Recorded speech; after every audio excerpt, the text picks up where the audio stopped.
बातमी समोर येते। माढा लोकसभा मतदारसंघातील पाणी टंचाईवर खासदार धैर्यशील मोहिते पाटील यांचा लोकसभेत प्रश्न। काय आहे नेमके प्रकरण, पहा सविस्तर।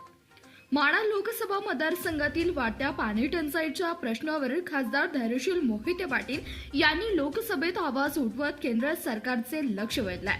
मतदारसंघातील रखडलेले जल जीवन मिशनची कामे व दुष्काळी परिस्थिती दिवसेंदिवस गंभीर होत असून तातडीने ठोस उपाययोजना करण्याची मागणी त्यांनी केली आहे। मतदारसंघात जल जीवन मिशन अंतर्गत सुरू असलेल्या कामाचा उल्लेख करत ही कामे अद्याप अपूर्ण का आहेत, ते कधी पूर्ण होणार असा सवाल त्यांनी उपस्थित केला।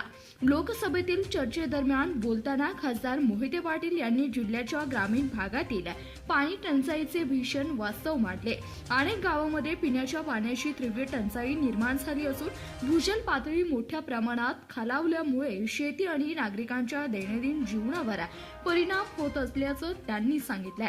तात्पुरत्या उपायाऐवजी दीर्घकालीन उपाययोजना आवश्यक असल्याचं सांगत जल संधारण आणि भूजल पुनर्भरणासाठी माढा लोकसभा मतदारसंघाला विशेष आर्थिक पॅकेज देण्याची मागणी त्यांनी केंद्र सरकारकडे केली।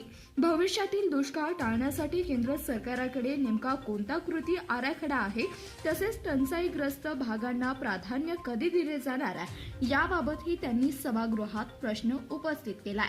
माढा मतदारसंघातील नागरिकांना पाणी टंचाईपासून दिलासा देण्यासाठी केंद्र सरकारने तातडीने हस्तक्षेप करून प्रभावी उपाययोजना कराव्यात अशी मागणी खासदार मोहिते पाटील यांनी यावेळी केली।